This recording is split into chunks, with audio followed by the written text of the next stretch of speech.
Item number 63, Ordinance 18-15, interim ordinance pursuant to Minnesota Statute 462.355, Subdivision 4, preserving the status quo in the boundaries of the potential Merriam Park Heritage Preservation District pending the completion of a report, recommendation, and nomination to place the potential Merriam Park Heritage Preservation District on a register of historic places and possible amendments to the city's official controls for protecting historic properties. Before we open up the public hearing, Ms. Henningsen?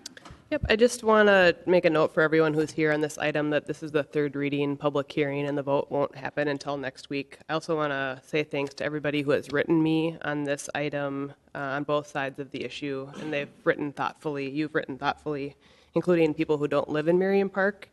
I'm also thinking about the perspectives of people who aren't here tonight and weren't at the community meeting last week that I hosted. I'm still wrestling with the complicated issues that are kind of wound up in this ordinance, and so I look forward to hearing your thoughts and questions this evening.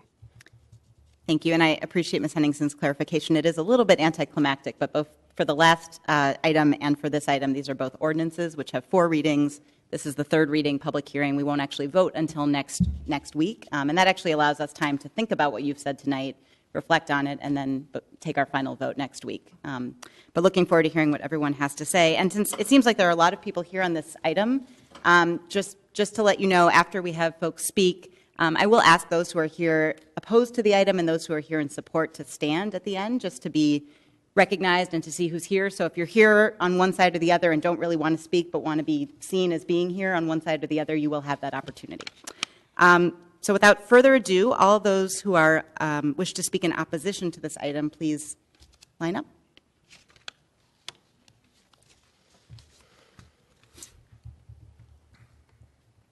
Looks like you'll each have 7.5 minutes. Oh, fewer. Oh. Please, anyone else wish to speak in opposition, please do line up. It helps us see how much time everyone has. Great, back to 7.5 minutes. Come on up. All right, awesome. Thank you. My name's Mike Tierney, and I'm here representing my family that grew up on 1905 and 1911 Eigelhart in St. Paul. And you're absolutely right. A couple things. Thank you, Council Member, for providing the forum to allow folks last week. I thought that was great. And as well, this is a complicated issue, right? There's lots of things to be thinking about, and I'm glad to hear that that you're going to put some thought behind our comments on both sides today. That's great. I guess where I'd like to start is just noting that neighborhoods are special, not just because of the structures, but also because of the people, right? And it's the people that are really driving the special aspects of that neighborhood, right? And again, that's where I'm coming from. And in fact, I think it's a good idea to continue with the preservation survey, but without the moratorium. And I'd like to share, not necessarily a parable, I didn't prepare for that, but just a story about the reason why I'm here and the reason why other members of my family are here. And that's because of, well, let me start with my parents who are also here in the room. They'll be both turning 79 this year. My father has, 89. Excuse me, did I say 79? 79, 89. I said 79 because that's how long 1911 Eigelhart has been in our family. 79 years. And 1905 has been in our family for over 52 years. So we're a St. Paul family. A number of us still live in the neighborhood, still live in the area, and are excited again about historical preservation across St. Paul. However, we don't think a moratorium is the way to start that. In fact, this process was started 35 years ago. And 35 years ago, vibrant, different home filled with young kids. I'm one of 9. We were running around the neighborhood with our friends, running through the house.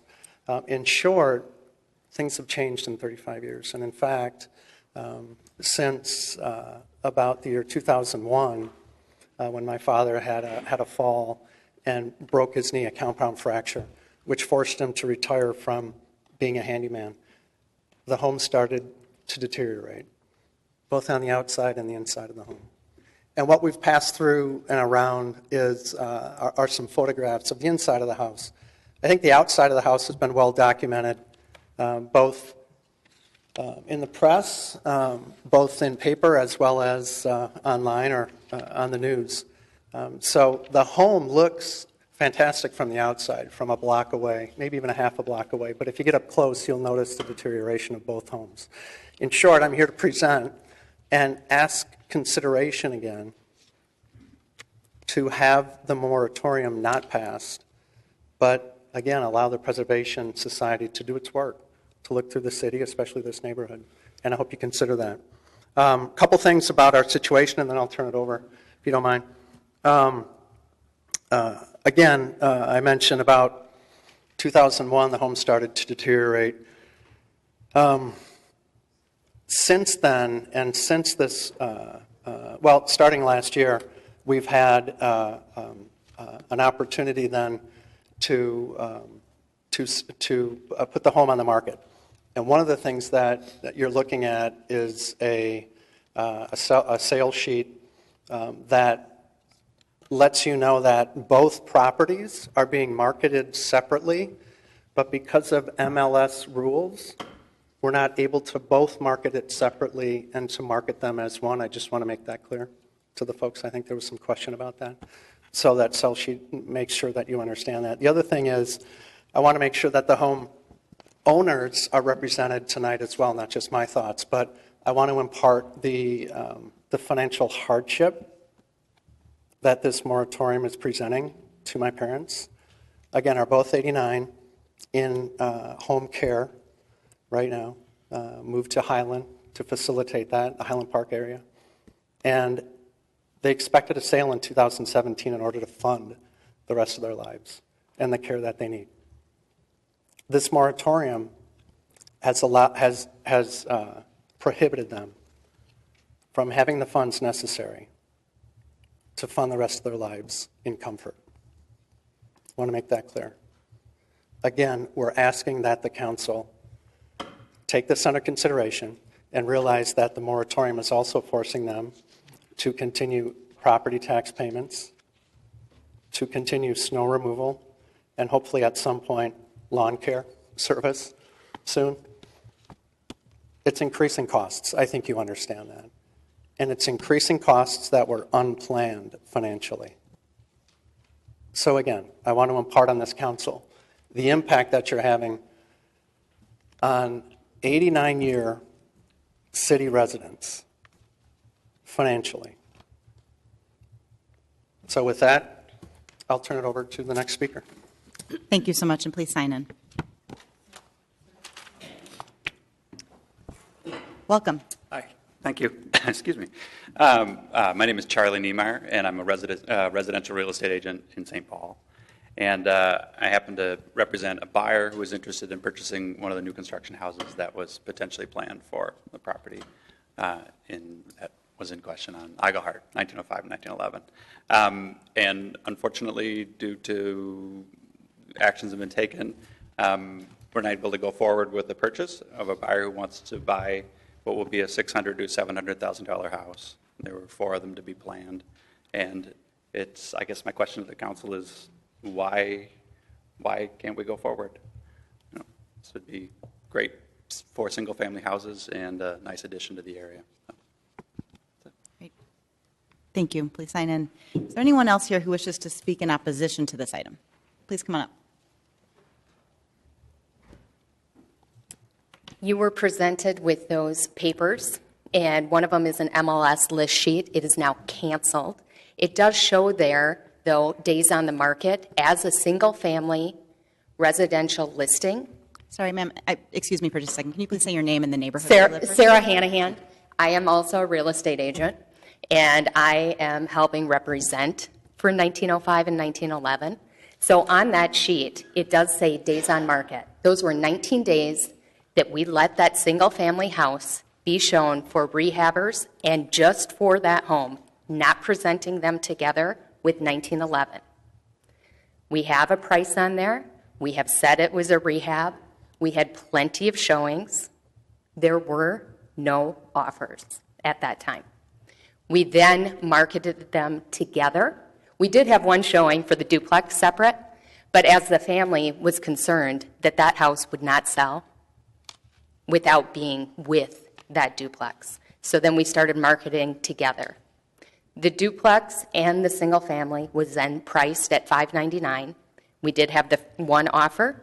We had a second offer. We have had backup offers. They all are to tear down. We do not have an offer that is valid right now. We've had one offer, a low ball, that would save that house, 1905. Thank you. Thank you, and please sign in. Anyone else here to speak in opposition to this item? Seeing none, those who are here to speak in support of this item, please come and line up if you'd wish to speak. And again, let's get everyone who'd like to speak to line up so that we can see how much time everybody has.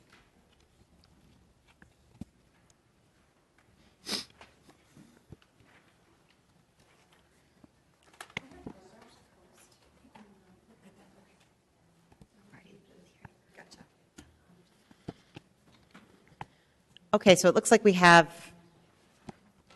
about 8 folks here tonight, so a little over a minute, and that does go by really quickly. So first person who'd like to speak, come on up.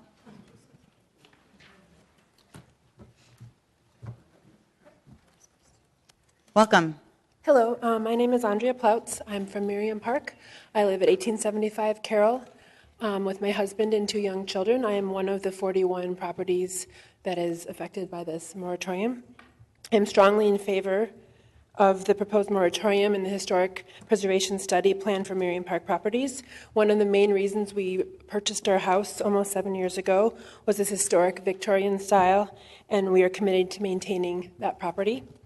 We also love the vibrant character of the neighborhood. We've seen an influx of families with young children, and we also like the students that are there, as well as the older residents who have been there for a long time. We find this very unique that we don't find in other parts of St. Paul. And the proposed moratorium would ensure that this unique character is not destroyed while the historic preservation study is conducted, and that the time and money spent on the study would not be wasted. Thank you. Thank you. Appreciate the brevity of your remarks. That was great. Come on up. Welcome. Oh, okay. I'm sorry. We need to have the camera for some photos. Sure. Did you just put it on that Wrong one. tape mark right I there? was just going to show Andres. She was just up there, but There we go. so that's Andres home at 1875 Carroll. Thank you. Welcome. Mark Morrow, 1984 Carroll, Merriam Park. My wife, Cece. We've lived in 1984 Carroll for 25 years. We've enjoyed walking through the neighborhood. We've seen some houses get older, some houses get better. We haven't seen any houses disappear. When an old house is lost, it is lost forever. We're asking for the time to learn which houses are important to St. Paul and need to be preserved for the next generation. We are also asking for the time to learn whether this neighborhood as a collection is more valuable as a whole than the sum of its parts. We urge you to vote for the moratorium to give the Historic Preservation Commission the time to generate its research and to give the neighborhood the time to look at that research and find a path forward that's right for property owners, right for renters, right for Merriam Park, right for St. Paul. Thank you. Thank you. Please sign in. Come on up, next speaker. Hello, Welcome. I'm Chase Turner. I live at 1902 Carroll Avenue, Merriam Park, and I'm in favor of this moratorium. And I'm in favor with a special sort of insight on these houses in the sense that this house that you see on the picture there was scheduled for demolition in roughly 1990.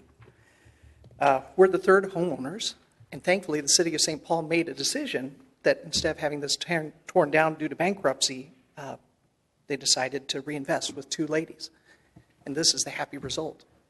So I'm all in favor of this great insight that St. Paul had years ago, and we're happy to be here as the third homeowner with a lot of good neighbors.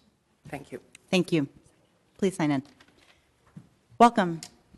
Thank you. Madam President, members of the City Council, my name is Sean McElhatton, and my wife, Catherine Spaeth, and I live at 1879 Carroll. We've been there, it'll be 28 years in May.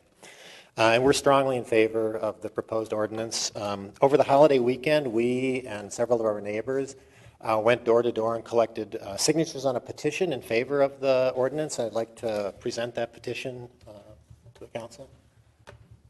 It's got 125 signers, including the owners of 22 of the 41 properties that would be impacted by the ordinance. I'd just like to say one more thing. The opponents of the ordinance spoke about their economic expectations, and all of us who signed the petition also have economic expectations, based in part on the city's comprehensive plan, which indicates that the city intends to protect the historic resources of St. Paul. We've invested well over $100,000 over and above the purchase price in our home. And again, all of the signers have invested in the neighborhood and have expectations that the neighborhood will be maintained. Thank you. Thank you. Please sign in. Welcome, sir. Thank you. I'm Rob Wheeler, and I live at 315 Moore with my wife, Julie.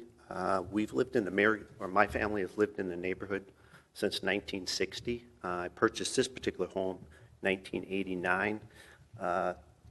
It was an eyesore when I purchased this home, so we have, 28 years of working on this home. We are in favor of a moratorium just to slow down the process and try not to lose any more of the historical significance of the neighborhood. Thank you. Thank you. And please sign in. Welcome. And I am Charlotte Barris, and I live at 1919 Eigelhart. And I am in favor of the moratorium. And I am one of the 41 of the historic homes.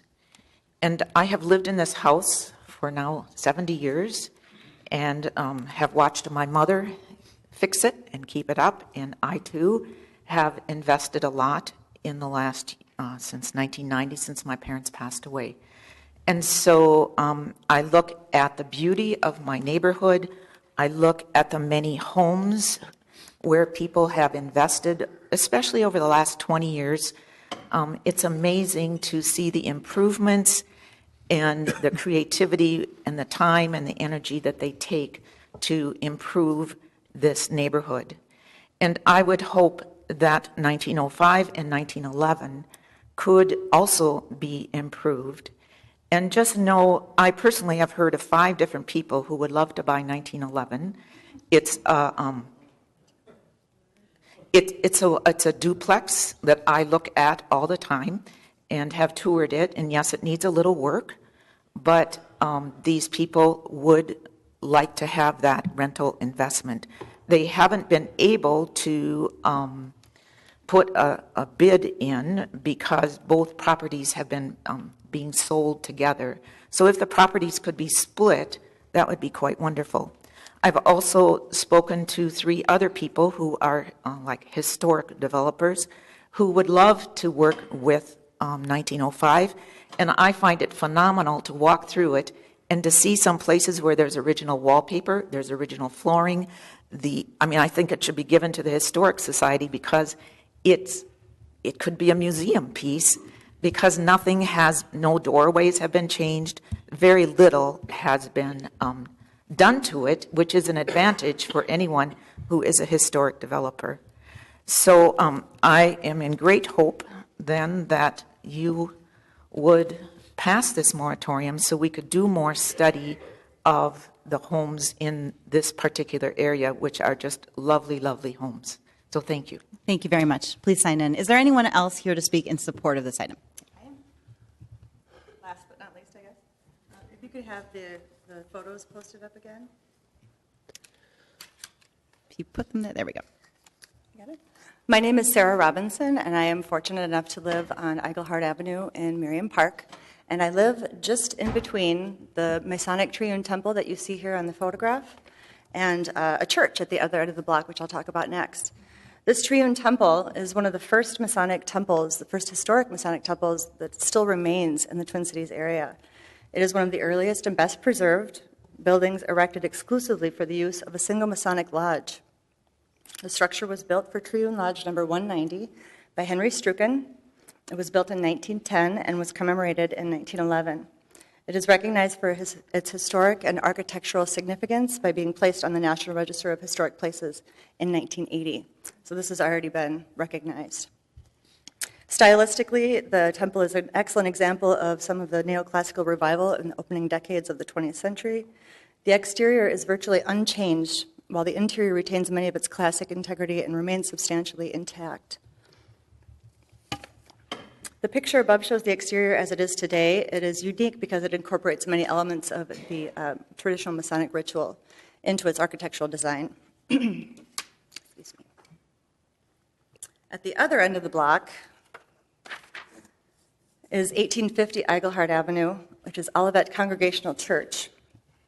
And this church is an outstanding example of Clarence H. Johnston, who is a notable St. Paul architect who was, he and Cass Gilbert were the primary architects in the city of St. Paul and have done many, many works all over the place. Hold on a second here. Clarence Johnston has done a number, I mean, his work is prolific all over the city, but a number of his designs were, are pretty recognizable in that Williams Arena, downtown St. Paul, Northrop Auditorium, the wonderful Glen Sheen Manor in Duluth was one of his designs. And this design in particular, this church, which happens to be right smack in the middle of our neighborhood, is an example of his English cottage style design and has been the subject of a number of tours and historical societies that have come through to take a look at it because it is in such beautiful shape. So I'm speaking, of course, in favor of the moratorium to make sure that the Historic Preservation Society has time to complete their survey and make sure that nothing's being torn down while they're doing that work, that very important work. There's no point in doing the fundraising and the time put in there if the building is then torn down. So I ask that you consider voting in favor of the moratorium and give the council time to do that and save our houses. Thank you very much. Thank you so much. Anyone else here in support of this item? Great. And at this point, we will do that sort of 7-inning stretch I mentioned before. So if you were here opposed to this item but didn't wish to speak and want to stand and to show that you're here, this is your opportunity to do so.